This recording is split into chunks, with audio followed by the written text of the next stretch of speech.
¿Por qué son así? Mm.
Hi, everybody. Thank you for joining. We'll give it another minute or two. We're not quite on 5:30 yet, so thanks everybody for signing on. We'll get started here in just a minute or two.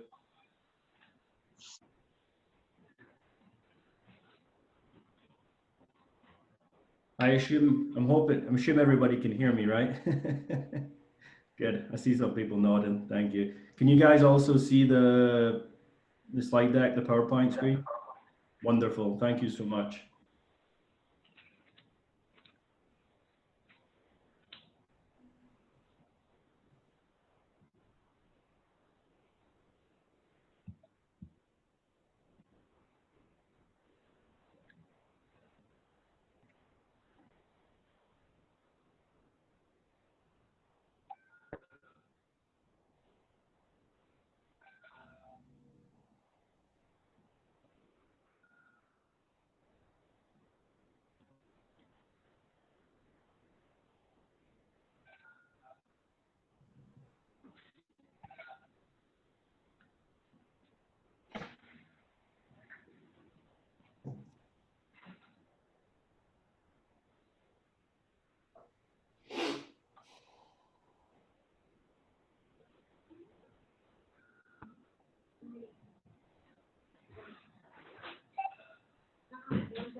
All righty, let's get moving. Thank you everybody so much for joining us this evening, joining me this evening. This is a little bit different. Usually this is the type of thing that we would much prefer to do in person, but with the normalization of Zoom and everything else, some of you guys are probably sick of being on Zoom meetings, I'm sure. But thank you for taking the time. My name's Ross Moffat. I am the Director of Player Development for the Iowa Soccer Association. And part of my role is overseeing the Olympic Development Program, which is why we're on here today. So I imagine that we probably have a mix of new players, new families, and returning families, but certainly with the 09 group just starting this year, I want to make sure that I give a good sort of overview of what the Olympic Development Program is, and then our plans for the upcoming cycle and also tryouts, which is occurring this weekend. So I don't want to keep you guys long. So what I'm going to do is I'm just going to get on with it. Everybody's Zoom etiquette seems to be great. It seems to be muted. You don't have to have your video on by any means, but you're certainly welcome to. And what I'll do is I'll just give a bit of an overview here, open up for questions at the end, but there's obviously a lot of people on here just now, so we may need to park and lot some things, and I'll certainly provide my contact information. I'll also be on site at the weekend, and there'll be information after the weekend. So it's not like if you don't learn it right now, this is your moment is gone. So I certainly don't want you to panic. Obviously, for those of you that are registered for tryouts, we'll be sending written communication as well. Probably Friday morning. Tryout registration is open until midnight on Thursday, and then we'll turn around and get the necessary information out to you in written format. So this is just one opportunity, but I'm going to get right into it. Just our, I like to start off with just the mission and objectives of what Iowa Soccer even is. I'm not going to read it out to you, but essentially what it is, it's a program which is designed for those kind of soccer crazy kids that love soccer, that are looking for a little bit more than even just what their club programming, especially in the winter months. So it's a supplemental development program and identification, particularly as they get older. But the goal is absolutely to complement what they do with their respective clubs, not to compete or conflict. So within our objectives there, we make sure that we're coexisting with the club programming, and I work hand in hand with all of our DOCs and technical leaders to make sure that we're setting our program up in a way that complements what you're doing at your home clubs.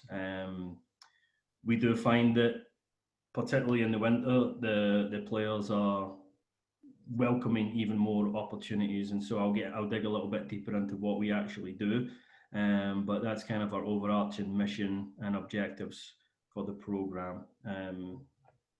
Obviously, clear pathway to collegiate and professional soccer might seem a little bit much for U12 years coming in, but it will become more and more important as they progress through the age groups and continue their development. This is our pathway, and then actually, I'm not sure if you guys can even see my cursor, but you can see there, just above the foundational phase is the discovery phase, and that's where everybody on this call comes in. So our discovery phase is our 12U and 13U portion of the pathway. The biggest difference here in this phase is that we pick 2 training pools for the state. So we'll pick a training pool of players comprised of players who are based geographically on the east side of the state, and also pick a pool of players that are based geographically centrally in the state, Des Moines, Ames, Pella, and then also the kids on the west side will most likely join the kids in the central. So the reason we do that is, well, there's a couple of reasons we do that. First and foremost, that it's logistically cost effective for families, and you're not driving around all over the place just to get to a training sessions. From a developmental perspective, we also want to make sure that in our youngest age groups, we're casting a wide net and we're not missing any players, because we're very, very aware of the long-term development process and the non-linear fashion of how these players develop. And we know that the best players at 12 and 13 are most likely going to look very different once they get to 16 and 17. So we want to make sure we're not missing kids that should be given an opportunity just because maybe at this current moment they're not quite ready. So by selecting 2 training pools, it obviously allows us to cast a little bit of a wider net. That said, once they move to U14, they will then be I found Corwin's face mask. I can see why he's not wearing it. It's a little one, yeah. Oh, somebody's unmuted. Well, it's good for him. Yeah, yeah. It's a smaller size for kids. That is. Here, I can do it for you. There you go. So in this discovery phase, we're choosing geographically an east pool and a central pool, but just as a heads up, as they move into our development phase, they'll be competing with kids. And the reason from across the state, and that's so that we can make sure that we have a very, very competitive training pool when they start to get to the age where they're going to college recruitment events, things like that. We want to be able to take them to Vegas, to Phoenix, things like that, and compete and be very strong. So this allows us to kind of funnel up the way. Okay, so what are we actually going to do? There's a few layers. First and foremost, in-person training. We will train throughout the year, but much heavier in the winter months. So once we get through tryouts and team formation and get our team selected, we will maybe train a couple times, once a month probably in the fall. When we get to the winter, we'll meet much more often. And on the right-hand side there, you can see a couple of the places where we train. We'll be training at the brand new Recplex in West Des Moines, which opens on January 1st. That's that middle picture. The top picture is TVK, which some of you might have had the opportunity to play at. And these are honestly world-class facilities. And then we'll have a couple other facilities that we will utilize to supplement Recplex and TVK, but they're fantastic places to train. I would say probably twice a month is closer to what, maybe even more in the winter months. Again, back down to maybe once a month in the spring, and then after they get through tryouts, we'll do a little. We didn't actually get to do this year, but we'll do a little bit in July, and then look to bookmark their experience with an event in July before we move into the next cycle. So I would say they would probably train about, in the discovery phase, about 15 times across the year. Just so that you know, for those of you that are brand new, most of the time training would be in the winter months, like maybe on a Friday evening or on a Saturday. But we do that just because we really want to exist harmoniously with the club program, and we don't want to step on toes. And we find that Friday evenings and weekend days seem to work well. In terms of when they actually are at training, I'm so excited about the coaching staff that we have across the board for the program, but particularly for these discovery phase age groups. So we have a top class coaching staff. The coaching staff have to go through an application process, vetted by myself to make sure that they meet the required standard. But essentially what I'm looking for is not obviously just the ability to teach soccer, but I'm looking for good people. Given that we only have 14, 15 training contacts and a few events, I want to make sure that the opportunities that they have are high value. So I'm excited about the staff that we've got across the board.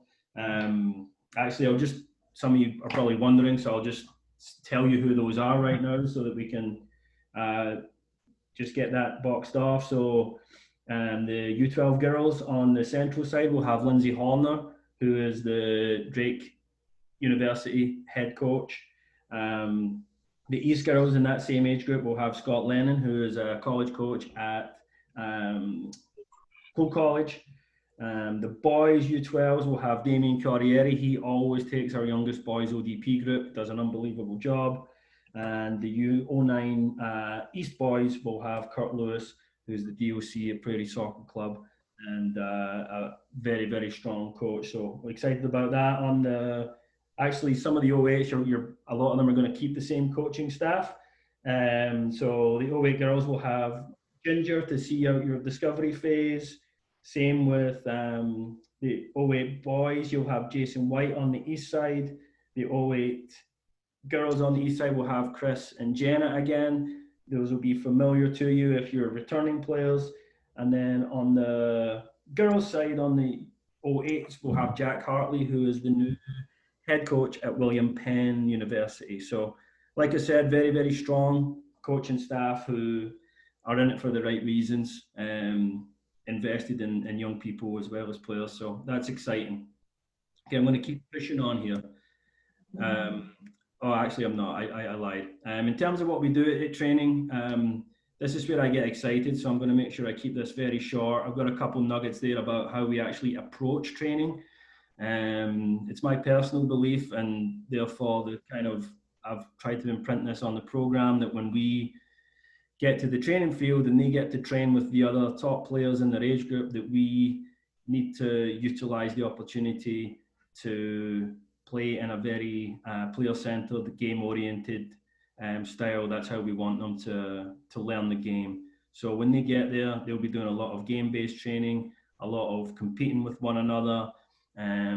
We will be teaching within that, so they won't be showing up and doing, crazy fitness sessions, half an hour of toe taps or anything like that. Everything we do will be game-based, with the intent of challenging them, not just to enhance their technical ability, but to challenge the players cognitively. I'm going to draw a line under it because that's where I get excited. That's really what I love to teach and talk about. But that's just a little snapshot of our methodology. On top of that, though, and particularly moving into this cycle, I think my eyes have been opened a little bit, to be totally honest, with just how much we can do virtually. So we're going to add some layers on top of the in-person training. And just a couple of examples of how we supplement the in-person training. This picture on the left is a picture of a bunch of our goalies at a goalkeeper-specific practice. So if you're the parent of a goalkeeper, we have a fully comprehensive goalkeeper program, which evolved a lot from year 1 to year 2 of my tenure. And we're looking to build on that again. We've got all the same goalie coaches back, plus a couple. So we'll be doing a lot of goalkeeper-specific work again. The response to that was just amazing. And so if they want it, we want to give it. Just another example of something we do. This is Katie Naughton of the Houston Dash, who just won the NWSL Cup. That's her visiting with, I don't know what age group that is, but that's her visiting, doing a little Q&A with one of her age groups back in January. So we like to bring in guests, pro players. We had a couple pro players on, do virtual Q&As and things like that as well. So we like to supplement in that fashion. And that next one's, I think, our 07 boys in the classroom. So we're going to do some, we'll do some more in-person classroom stuff. I think that's them doing some tactical scenarios. The Techni logo there on the right is there because everybody that is successful in making the training pool will be given a free subscription to our Techni app, which is, for those of you that are unfamiliar, an app that they get on their phone, which allows them, which basically empowers them to train on their own, which came in very handy when we hit COVID-19 in March. Our numbers that we logged on that went into complete overdrive. But everybody gets that app. The idea is to remove any barriers of training on your own. It also means that there's leaderboards and they can compete with one another, and it sort of incentivizes the players to get out and train on their own. Again, being that when they come with us in the training environment, that we want them to be working on bigger picture, more cognitive, tactical principles, so they can do that ball mastery in their own time. I'm not going to go through all this. This is just I thought it might be helpful just to put kind of a overview of everything that will happen. So, you know, like I said, in-person training, Techni. This year, online, virtually, we'll do a tactical education series and a leadership education series. When COVID-19 hit, I kind of devised a program that we called the Complete Player Program, which honestly was just born out of need, but it gave us the incentive to realize, wow, the players are into this, they want more. So we're going to find ways to engage the players in a virtual sense, help them develop their leadership skills, help them to develop their tactical education, and we're also going to build in something for the parents as well. Hopefully the normalization of Zoom calls and things like that allows us to enhance what we're already doing. So that's the goal there. We always do a big development day in January. It's usually MLK Day, where we not only do we train, but we get East versus Central games going. We do some stuff in the classroom. Some of the players did futsal last year. We just have a full day of learning on MLK Day when they're not at school. And then they get to go to events too, which I think, is the next slide. So the big key events, main events, marquee events, if you will, are these four here for the discovery phase. Go to Kansas City in December, play against other states. It's really cool to represent Iowa and play against Illinois and Kansas and, you know, the other surrounding states. I just talked about Development Day, and then February we'll take them to Memphis, which is, you know, it's nice to go in somewhere warm or warmer and play outside in the middle of February. That's the big inter-regional event, again, where we compete against other ODP states. But really it's just a really cool event to get away to, and the players love to get away and be social and hang out with kids from other clubs and things like that. It's a really cool opportunity. And then we were planning to go to USA Cup in July. Obviously that one got next, along with just about everything else that was happening in the world, but we will plan to go to USA Cup this year. So that would be the big events. Now the caveat is, at tryouts we will be selecting a training pool. So that could be you know, maybe 25 players. When we go to maybe even 30 players.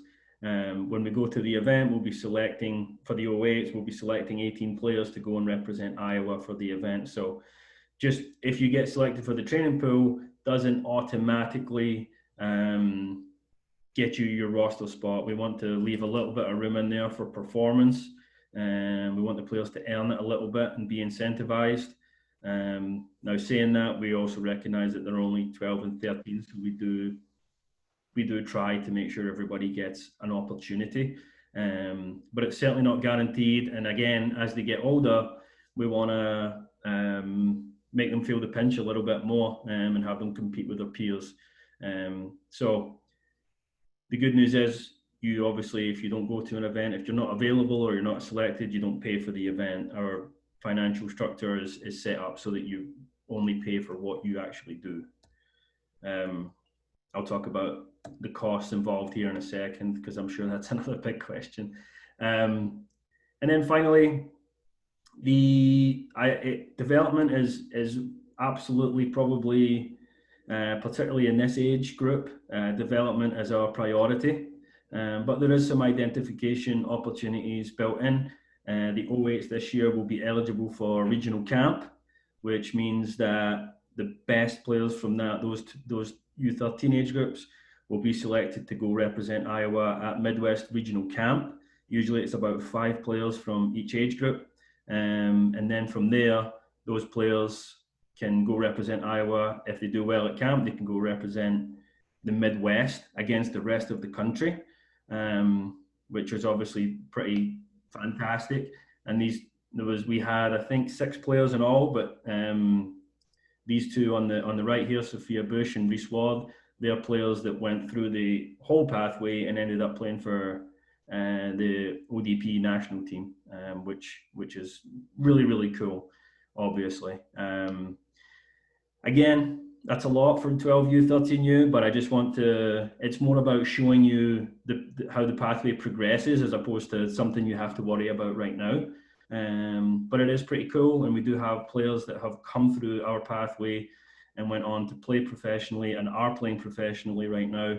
Some of you guys might recognize Whitney. She's working in the area, but you know, Whitney came through the pathway and went on and played for Ajax. And this is Elvira Bisevic, another guy who got picked up at regional camp, actually, that I was just talking about, and ended up in residency with the USA team.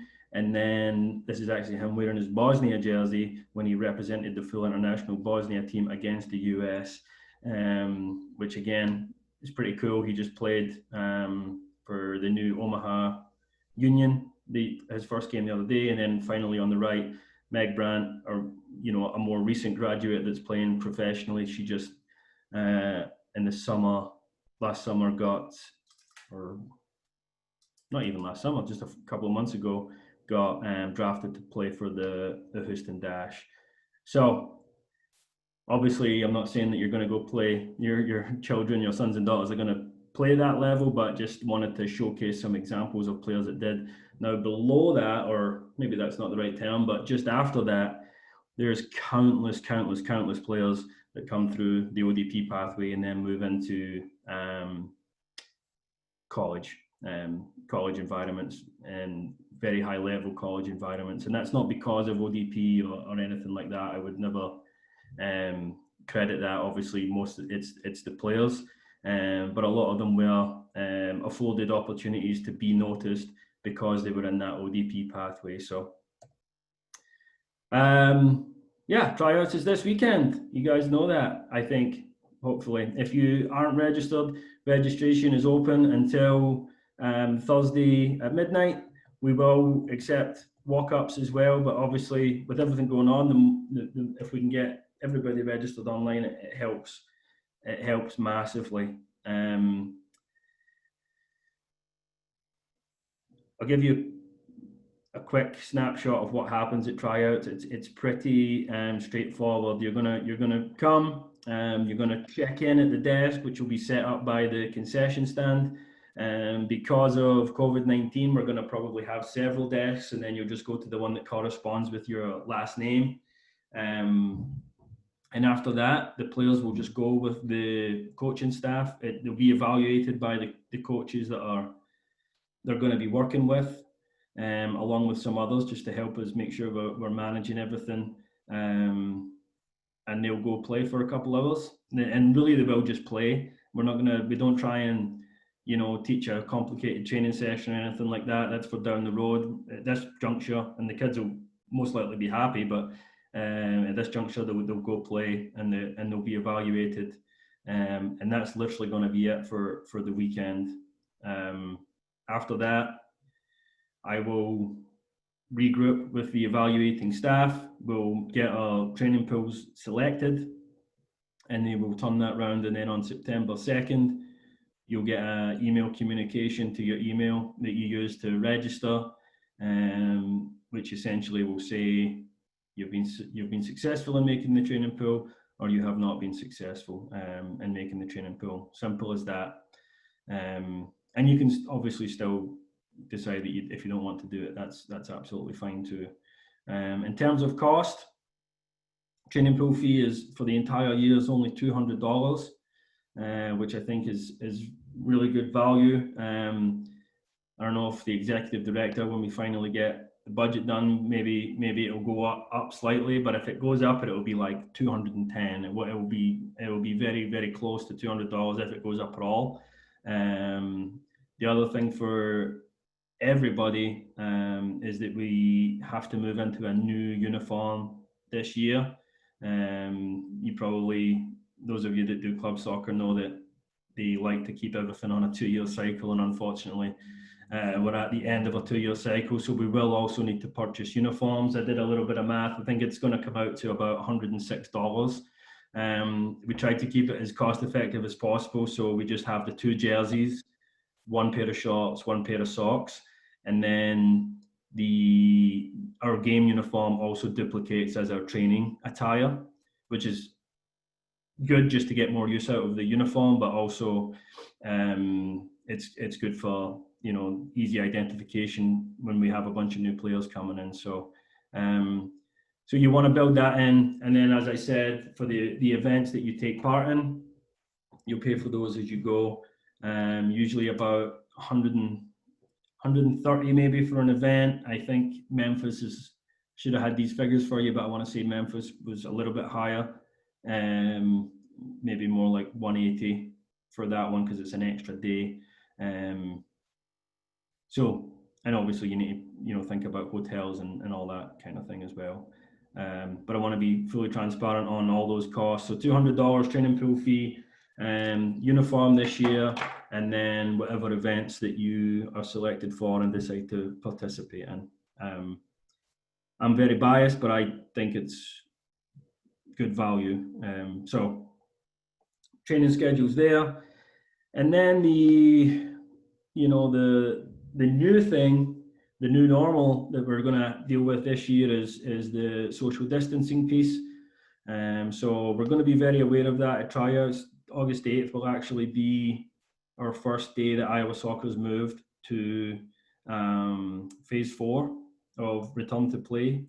So I guess first and foremost, if your son or daughter's not feeling good, don't panic. Don't bring them, but also don't panic. They're not going to be ousted out of the program because they couldn't make tryout because they weren't feeling good. We will figure something out post tryouts when they're feeling better. That's absolutely fine. But we definitely don't want anybody coming, obviously, to the tryout that's not feeling well. Like I said before, we will have multiple check-in tables set up to just keep traffic flow real efficient, and just ask that you try and keep 6 foot distance, and we're going to ask the parents to wear a mask just when we're checking in. One of the reasons that I'm doing this online meeting right now is because we won't do one at on site. For those of you that are have been at ODP tryouts before, usually we don't have the tryout times staggered so much, and we just have literally hundreds of people hanging out in that concession area, and then we do a big parent meeting and stuff. But obviously with everything going on, it makes sense to not do that. So it'll feel less of an event this weekend, but I'm just happy that we'll be able to get the players playing and get training pools fitted, or get training pools formed. So the other piece as well, I met with the coaches earlier. They're ready to go. They'll all be wearing masks. We'll be sanitizing stuff. Pennies will only be used one time. That's the vest that the players wear to identify what team they're on. So the coaches are locked in, ready to go. And then with you guys, the same thing. We're just going to ask that you don't, hang out in groups. But we'd rather, even without COVID-19, we don't really want you hanging out watching the tryouts and stuff, even just from a psychological perspective for the players. So just make sure the players they will obviously provide them with a tryout shirt. They just need to have, regular soccer attire on. After that, usually we have water and all that kind of jazz, but they'll just have to, they'll have to bring their own water and things like that. So just remember that one. So yeah, that's about half an hour. So I'm gonna pause there. That's me looking handsome. I think a couple people put things in the chat, so I'm just going to look at that real quick. 08 Central boys coach is I think I might have said that wrong. It's Jack Hartley, who's the William Penn head coach.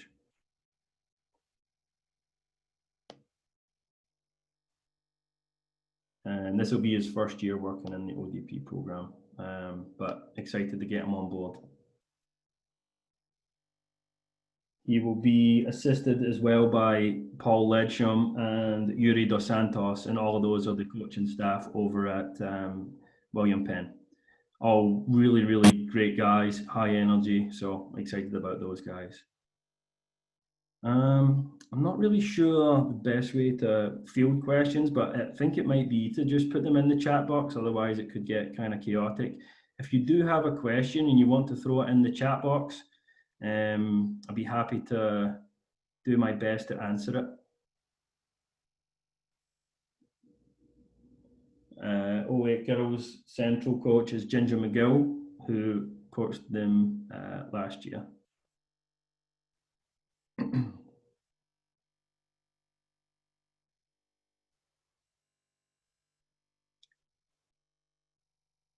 Goalkeeper training schedule. I don't have the specific times right now, but yes, those are in addition to the regular training. Yeah.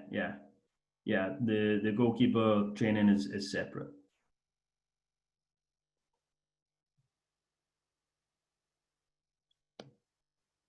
Any other questions that I can help with right now?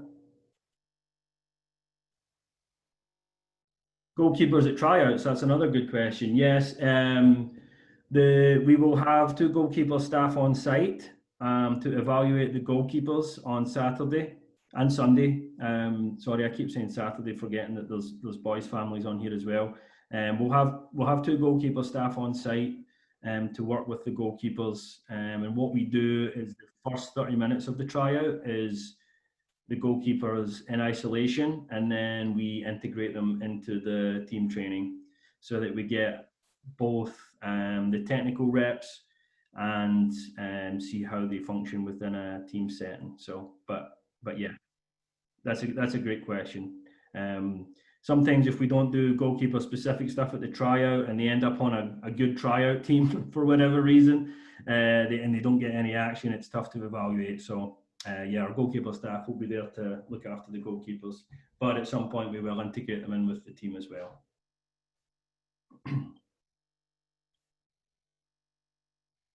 These are good questions, guys. Thanks so much.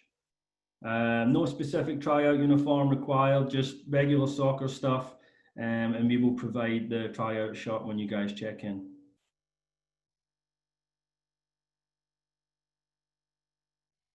And remember, water.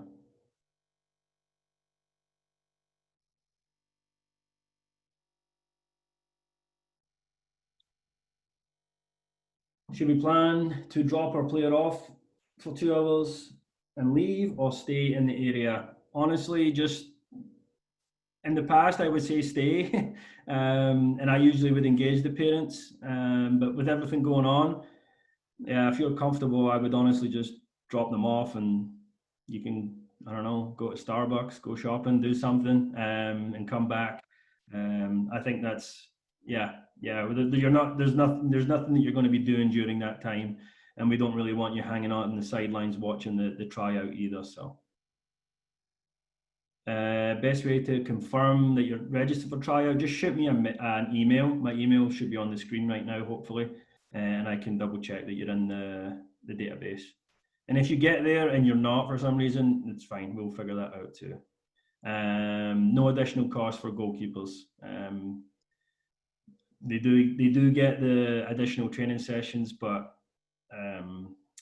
we just feel that they need that little extra bit of care. They spend a lot of time, in my experience, they get a little bit neglected. That's probably a strong word, but they often don't get the focused training that they deserve. So there's no extra cost for that. There is a goalkeeper uniform that we don't require. Actually, that brings me to another point. There's actually a bunch of other stuff that we don't require, like a tracksuit and a backpack. The goal is to keep it as cost effective as possible. So if you want to buy that extra stuff and your son or daughter really wants it, absolutely, it's there. But all we require is the uniform. And then for goalkeepers, we don't require them to buy the uniform. They can wear their own goalkeeper jersey. Obviously, it's preferred if they buy it. It looks cool and it fits more with the team, and they have the right crest. But you can buy that if you want as well. I'm not sure of the exact cost. I want to say it's about $36 for that goalkeeper jersey.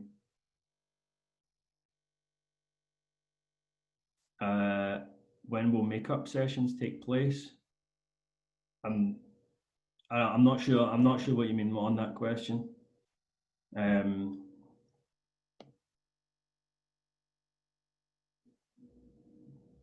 If we are forced to cancel any sessions, we'll just have to try to reschedule them. But I won't know that until we're getting into the cycle and we see how things are shaping up.